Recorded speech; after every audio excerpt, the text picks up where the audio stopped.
day 2 for your data structure and algorithm viva questions. ठीक है, कल हमने एक बेसिक क्वेश्चंस डिस्कस किए थे on arrays, stack, Q and link list. ठीक है, आज हम ट्रीज, ग्राफ्स डिस्कस करेंगे और आपके जो भी डाउट्स हैं वो लेंगे, as well as sorting algorithms की कॉम्प्लेक्सिटी डिस्कस करेंगे. ठीक है Vishisht, I will check WhatsApp and I will explain you that. ठीक है, अब देखो हम जब ट्रीज की बात करते हैं तो ट्रीज और ग्राफ्स दोनों ही आपके क्या हैं, non linear data structures, right. So आपसे पूछ सकते हैं कि ट्री क्या होता है. So tree is a non linear data structure जिसमें डेटा हायरार्किकल ऑर्डर में अरेंज होता है. किसमें अरेंज होता है? हायरार्किकल. ठीक है, so data is arrange in hierarchical order. हमारे पास रूट रहता है, उसका सब नोड होता है, फिर सब नोड होता है, उसके आगे सब नोड्स हो सकते हैं. ऐसे कितने भी लेवल्स तक हम जा सकते हैं. जो नोड जो आपके होते हैं, जो लास्ट नोड होते हैं, उनको हम एक्सटर्नल नोड, मतलब जिसके आगे कोई सब नोड नहीं है, those are called as external node या फिर लीफ नोड. तो उन्हें एक्सटर्नल नोड या फिर लीफ नोड कहा जाता है. ठीक है, और ये आपके इंटरनल नोड्स हैं. जो नोड्स सेम लेवल पे होते हैं, those are called siblings, right. Root एक ही होता है ट्री का, जहां से आपका ट्री शुरू होता है. We also have levels of tree. तो पहला जो लेवल होता है वो लेवल 0 होता है, then you have level 1, then you have level 2 and so on. So we have level 0, level 1, level 2 and so on, and we have a term called height of the tree. So height of the tree कितनी होती है? Last level plus 1.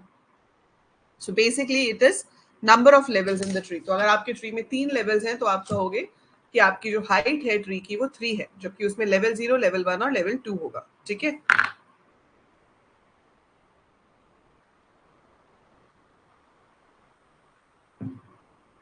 so that's how the levels are decided and the height is decided. अब इसमें भी different तरह के trees होते हैं. सबसे पहली कैटेगराइजेशन आपकी हो जाती है बाइनरी ट्री और एमवे ट्री की. बाइनरी ट्री, बाइनरी वर्ड का मतलब ही क्या होता है? दो, है ना. तो जहां पर हमारे ट्री के 2 सब नोड्स होते हैं, so when your tree has maximum of 2 sub nodes, that is said to be a binary tree. ठीक है, so it is tree having maximum of 2 sub nodes. इसमें मैक्सिमम m होते हैं. So tree having maximum of m sub nodes, पर इसमें एक restriction होती है, minimum m upon 2 sub nodes. तो अगर आपका 5 वे ट्री है तो उसमें कम से कम 2 नोड्स तो होंगे, मैक्सिमम 5 हो सकते हैं. ठीक है, अब यहाँ पर बाइनरी ट्री में भी फिर बहुत सारी कैटेगरीज आ जाती है. जैसे कि आपके पास कंप्लीट बाइनरी ट्री होता है, बाइनरी सर्च ट्री होता है, and you have AVL tree, जिसे हम बैलेंस्ड ट्री भी कहते हैं. ठीक है, अब देखो इसमें प्रोग्राम जो ज्यादातर आपको बनाने को आ सकता है वो सिर्फ बाइनरी सर्च ट्री के ऊपर आता है, जो मैंने आपको एक क्लास पहले बना के दिखाया था. ठीक है, so we did this binary search tree 2 दिन पहले. उसमें हमने इसका प्रोग्राम किया था कि किस तरह से आप बाइनरी सर्च ट्री को इम्प्लीमेंट कर सकते हो. ठीक है, then you have AVL tree, complete binary tree, जिसकी थ्योरी आपको पता होनी चाहिए. Anyone knows what is a complete binary tree? कोई बताएगा?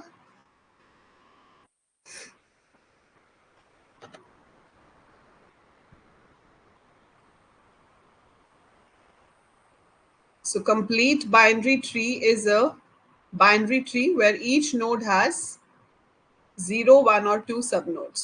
And इसमें insertion जो होती है वो left to right होती है, level by level. So insertion is done left to right, level by level. All the levels except the last level are completely filled.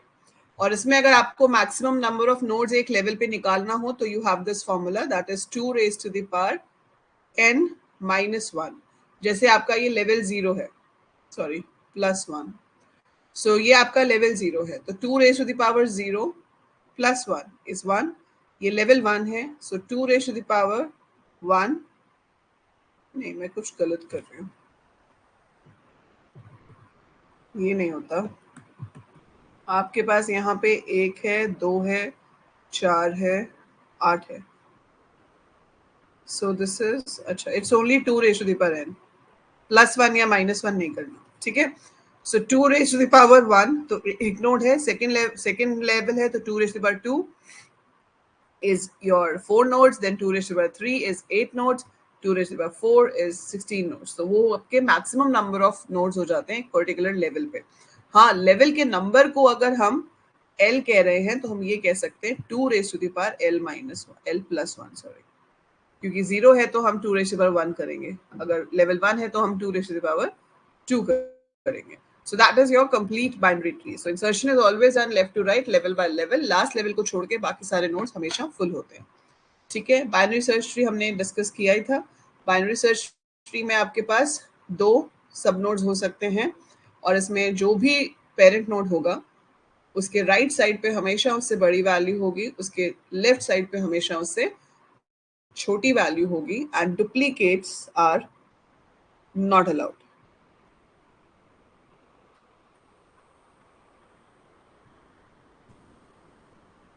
नहीं नहीं, 2 रेज टू द पावर, हाँ yes, power में ही है +1 भी ना, ऐसे, ठीक है। So duplicates are not allowed.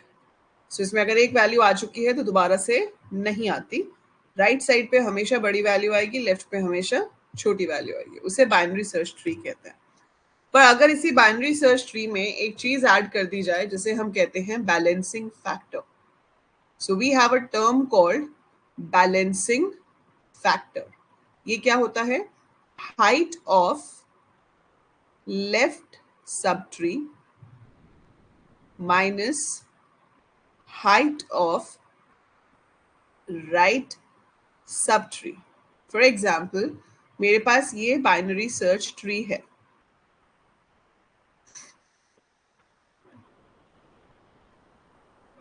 ठीक है। इसका बैलेंसिंग फैक्टर 0 है।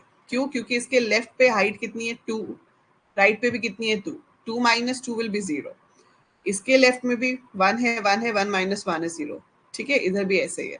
अब मान लो इसके यहाँ पर भी वैल्यू होती तो ये हो जाता सिर्फ 1। अगर इसके इधर वैल्यू होती तो ये हो जाता -1। सो जब तक बैलेंसिंग फैक्टर 0, 1 या -1 हो तब तक कोई दिक्कत नहीं है, ठीक है। So if your balancing factor is 0, 1 और -1, it's perfectly okay, it is a balanced tree. लेकिन अगर ये बैलेंसिंग फैक्टर 2 या -2 हो जाता है तो हम कहते हैं कि वो ट्री बैलेंस्ड ट्री नहीं है। सो ये कंसेप्ट आता है आपका एवीएल ट्रीज के अंदर। सो ये एवीएल नाम क्यों पड़ा था? अब ये 3 नाम थे, वो आप याद कर लोगे बुक से देख के, अभी गूगल से देख के मुझे चार्ट में लिख के बता दो कि इनके नाम क्या थे। But there were 3 people who discovered this idea, who invented और डिस्कवर्ड द आइडिया। एक का नाम ए से शुरू होता है, एक का नाम वी से शुरू होता है और एक का नाम एल से शुरू होता है। So these 3 people came up with the idea of this thing, ठीक है, कि जो हमारे ट्रीज हैं वो बैलेंस्ड होने चाहिए, ठीक है। So they came up with the idea of balancing the trees.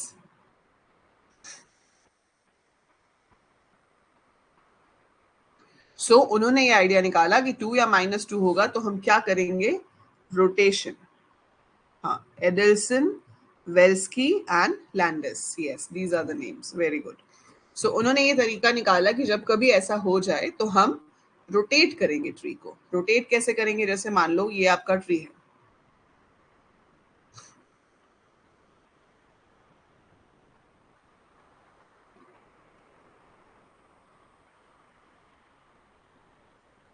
अब जैसे ये वैल्यू इंसर्ट हुई,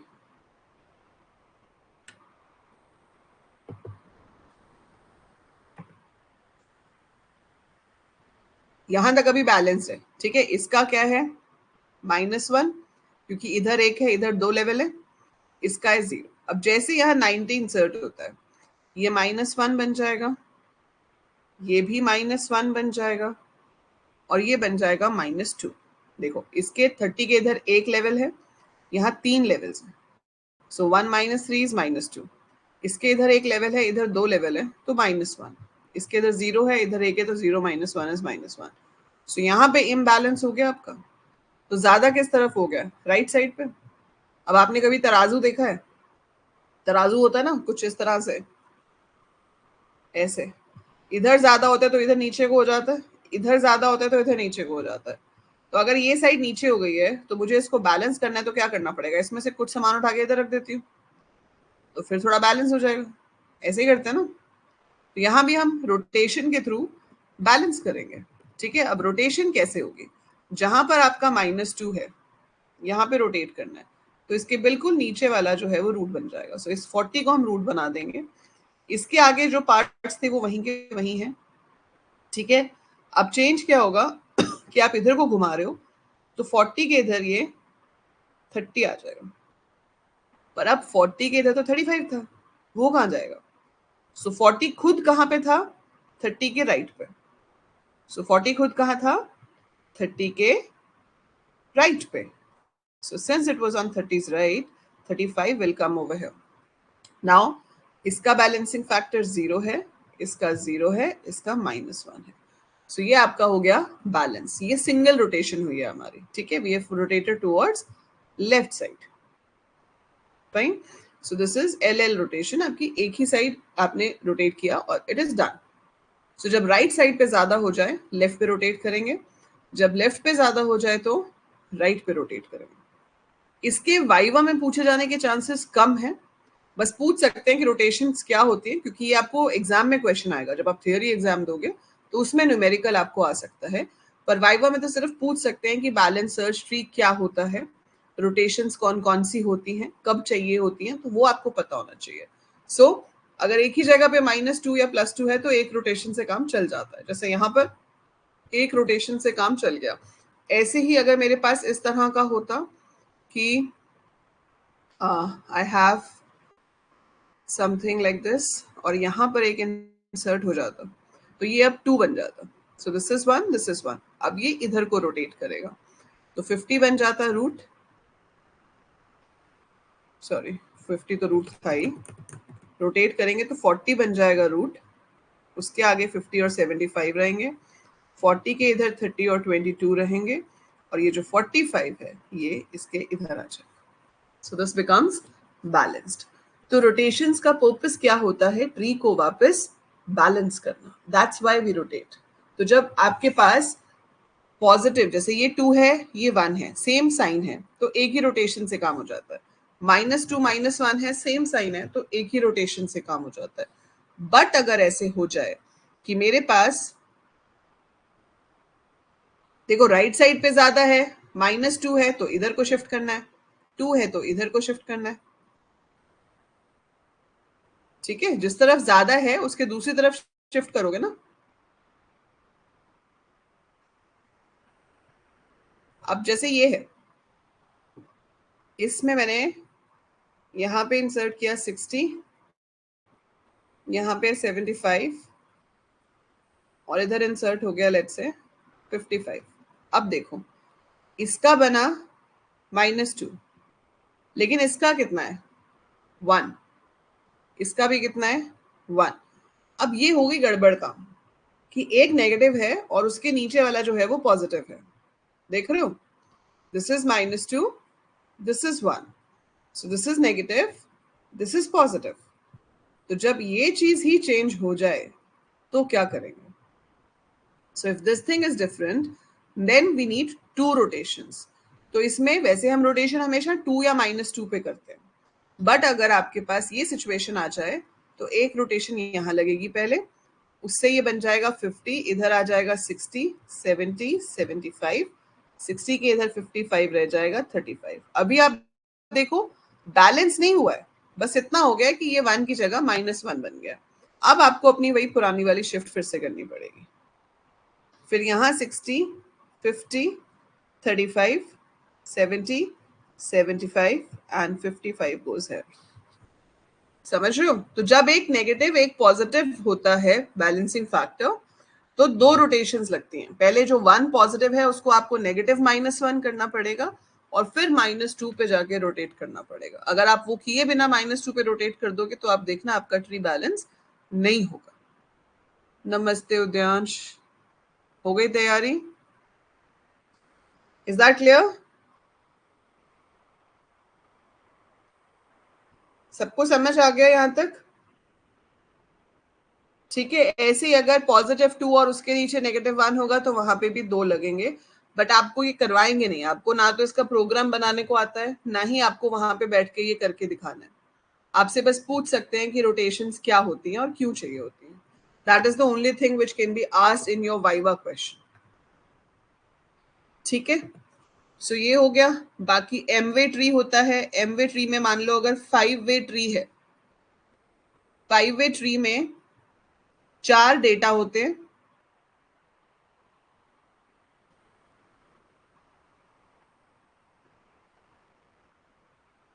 मतलब जितने पॉइंटर्स होंगे ना उससे एक कम डेटा होता है।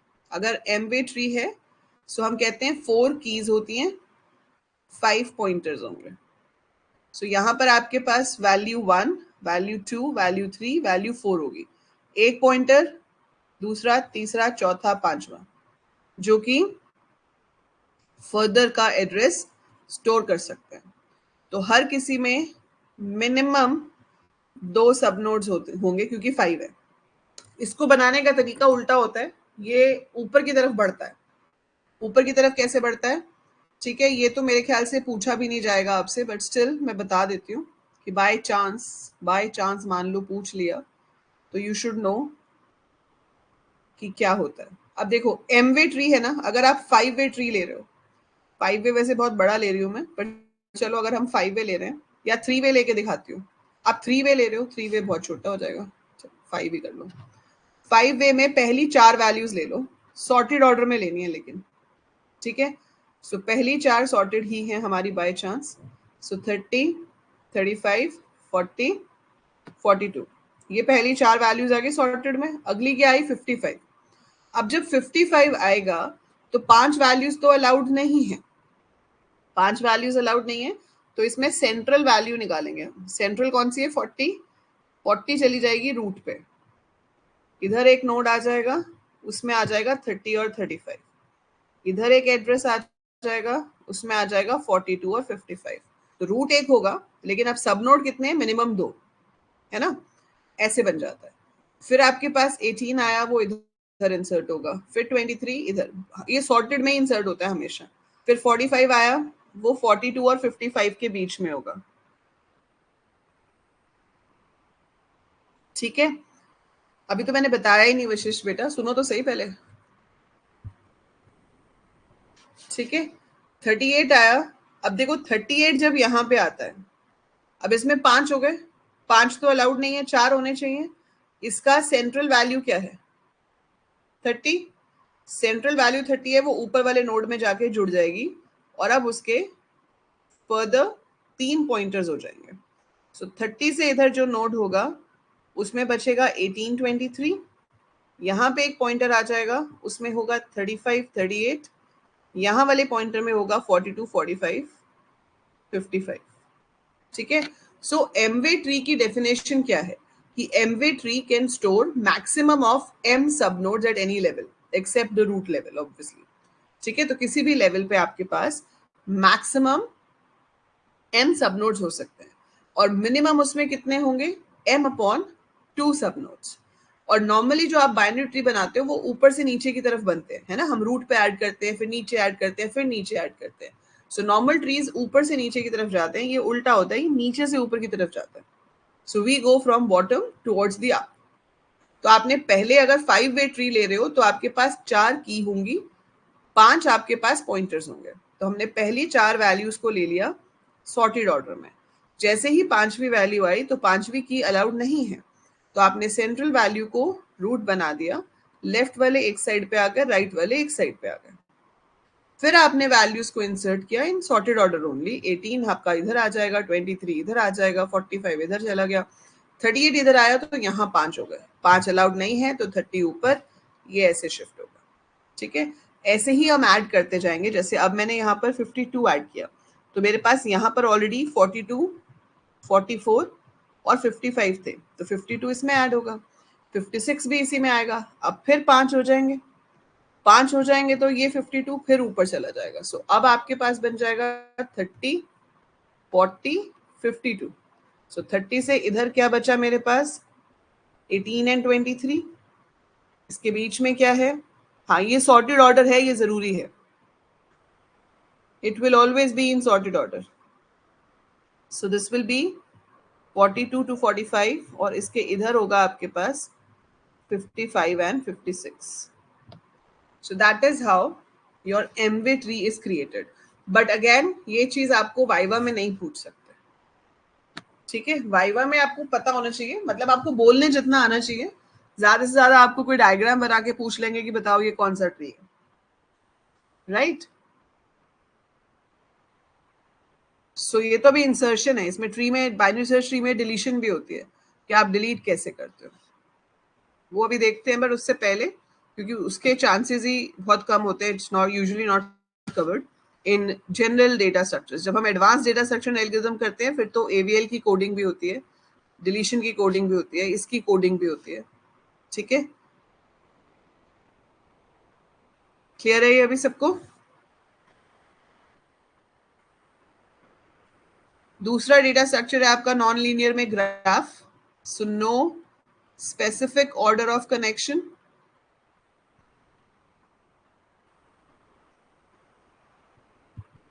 इसमें आपसे पूछ सकते हैं कि एडजेसेंसी मैट्रिक्स क्या होती है, ठीक है।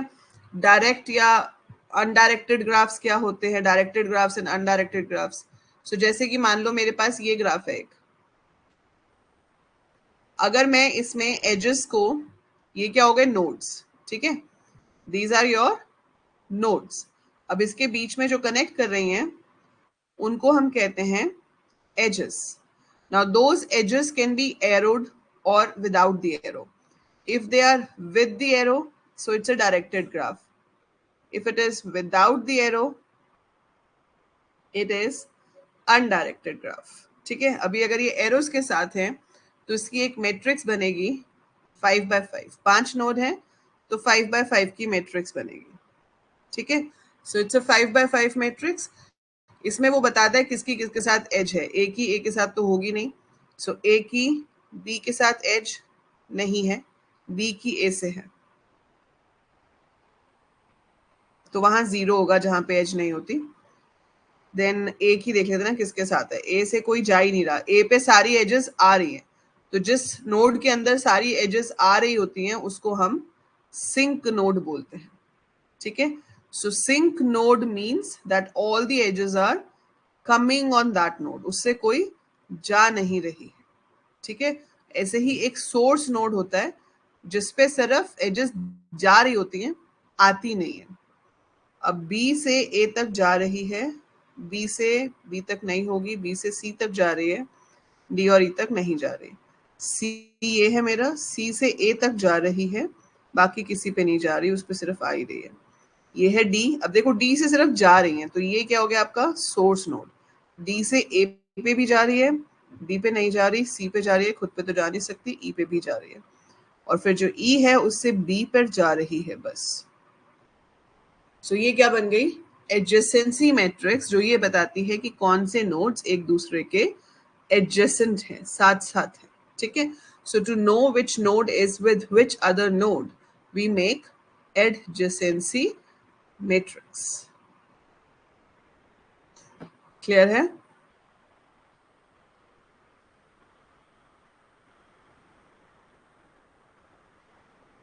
Is it clear what is adjacency matrix?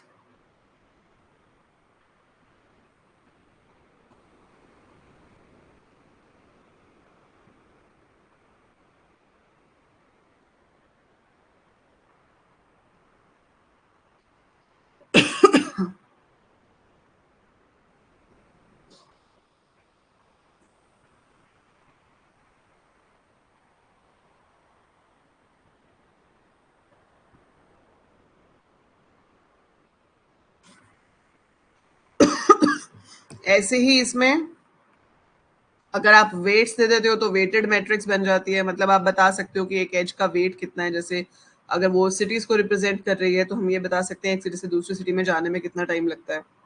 ठीक है, देन इसमें आप इसकी ग्राफ की जो है एरे रिप्रेजेंटेशन में तो मैट्रिसेस के थ्रू हो जाएगा। तो with the help of 2D array we can represent it, and it can also be represented with the help of linked list of linked list। इसके लिए आपने ग्राफ वाली वीडियो देखी होगी, आपकी यूनिट 4 में अपलोडेड है। So link list of link list, जिसमें एक लिंक लिस्ट बनती है नोड्स की। जैसे यहाँ नोड हो गया, अगले नोड का एड्रेस हो गया, फिर उससे अगले नोड का एड्रेस हो गया। इसको हम नेस्टेड लिंक लिस्ट भी कह सकते हैं। आगे नोड नहीं है तो नल है। इसमें आगे पूरी इसकी जो जो एजेस जा रही होंगी उसकी लिस्ट होती है। So we have the list of nodes जहां पर उसकी एजेस जा रही है। और फिर यहाँ पर इंपॉर्टेंट जो एक चीज आती है वो है breadth first search and depth first search traversal. Tree के 3 ट्रेवर्सल होते हैं, वो हमने किए थे, preorder, inorder, postorder. So you should be able to define those 3 traversals. ठीक है, आपको पता होना चाहिए कि preorder traversal, postorder traversal सब कुछ क्या होता है।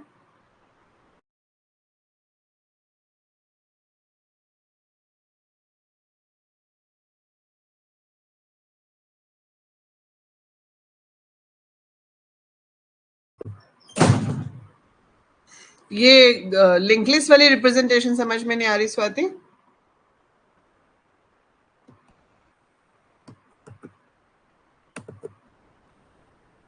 आपने ग्राफ वाली वीडियोस देखी हैं अभी तक कि नहीं देखी अभी तक? Have you gone through the graph videos जो यूनिट 4 में अपलोडेड है?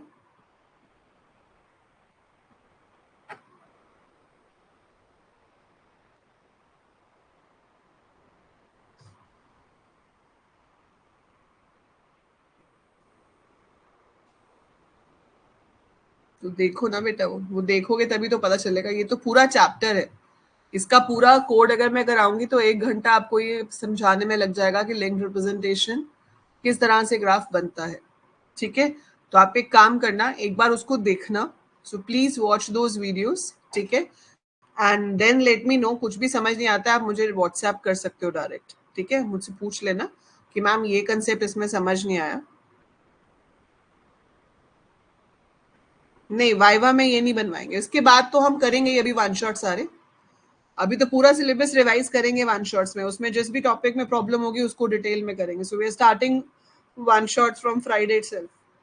कल कल आपका इसका हो जाएगा, थर्सडे को, फ्राइडे को एससी का हो जाएगा। उसके बाद हम पहले डेटा स्ट्रक्चर ही खत्म करेंगे।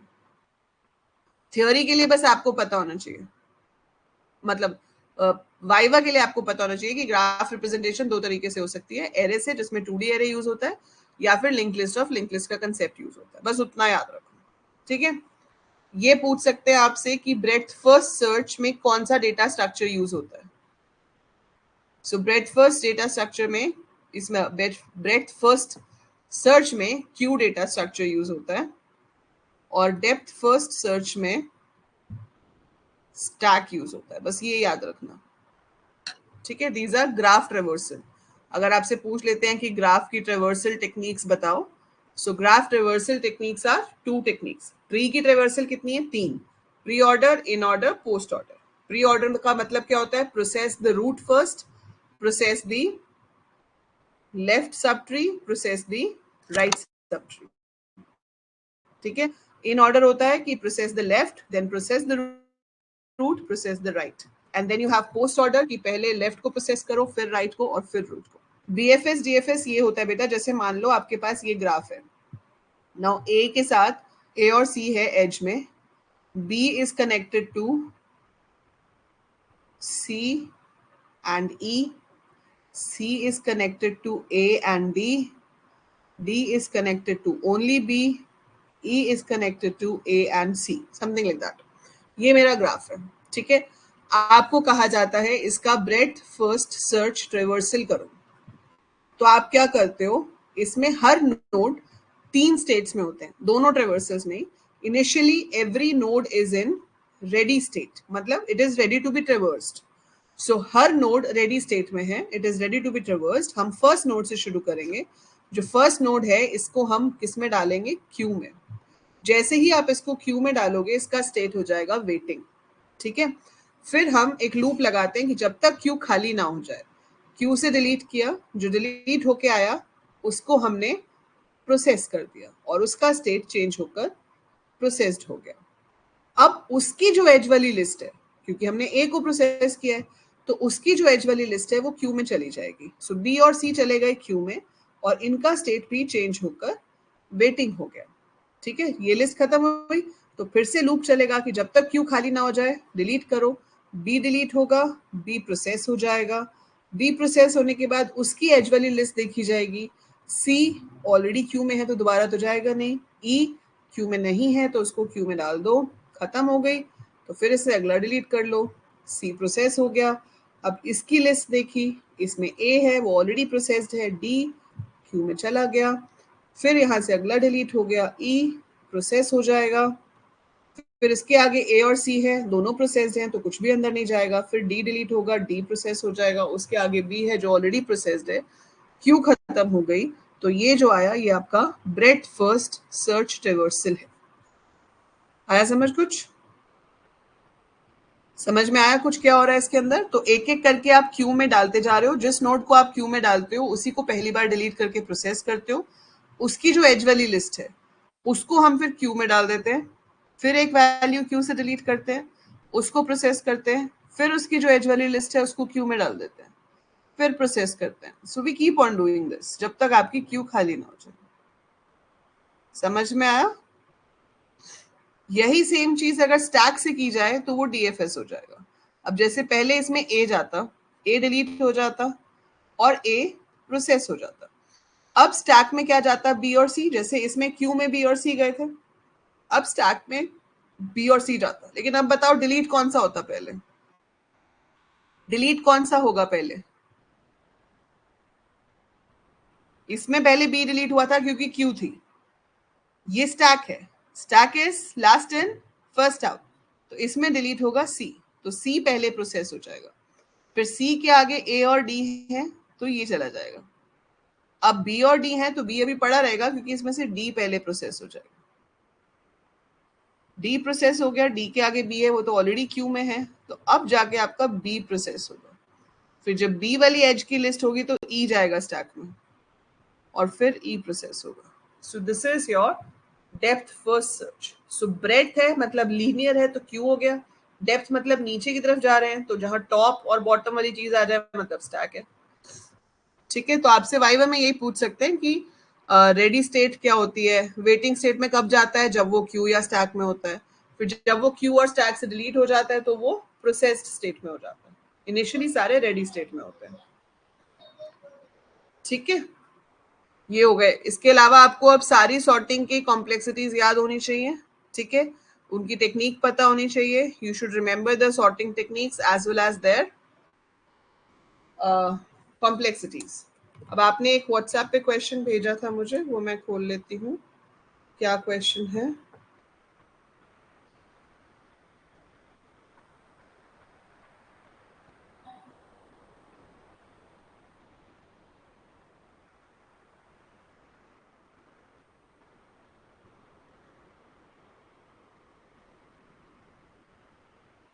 कहाँ पे भेजा था अलग से? ये वाला इनफिक्स टू प्रीफिक्स के कन्वर्ट करना है, कुछ ज्यादा छोटा नहीं है। k plus L minus M into N plus o raised to the power p multiplied by w divided by u divided by v multiplied by t plus Q. ये तो ऐसे लग रहा है जिसने क्वेश्चन बनाना था ना उसका जो मन में आया लिखता गया लिखता गया लिखता गया।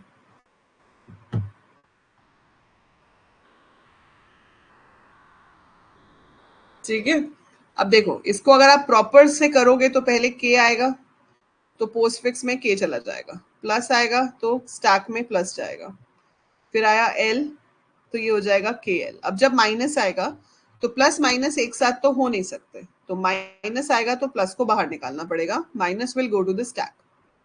फिर आपके पास m आया, so it is KL plus m. Then you get multiply. Multiply आएगा तो भाई माइनस के ऊपर मल्टीप्लाई आ सकता है, कोई प्रॉब्लम नहीं है. फिर आया n, तो ये हो जाएगा KL plus MN. This will go to the stack, लेकिन उससे पहले स्टैक में जो है वो बाहर हो जाएगा.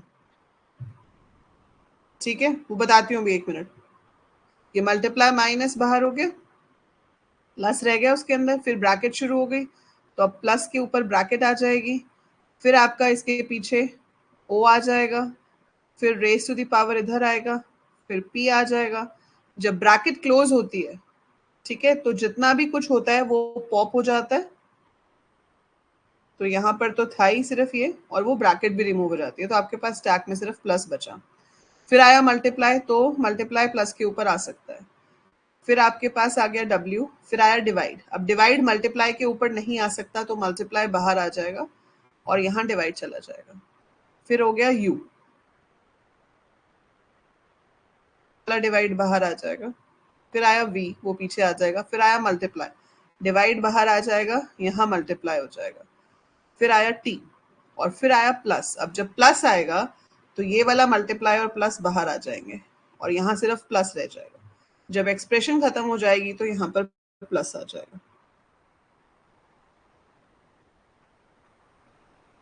ये हुआ ना पुश, यहाँ पे पुश हुआ था. जब पॉप करेंगे तो इसको भी निकाल देंगे. पोस्टफिक्स में तो आपके पास ब्रैकेट आती ही नहीं है. ये आपका आंसर है. अगर आपको कभी इनफिक्स टू प्रीफिक्स करने के लिए बोल दें,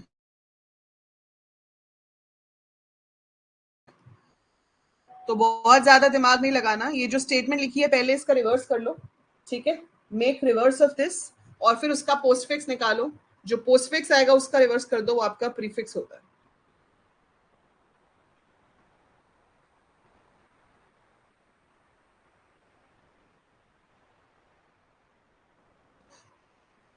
पर अगेन ये वाइवा में तो नहीं पूछेंगे ना. ये थ्योरी के लिए आपको पढ़ना है, but it is not going to be asked in the viva exam. ठीक है, वाइवा में आपको पता होना चाहिए कि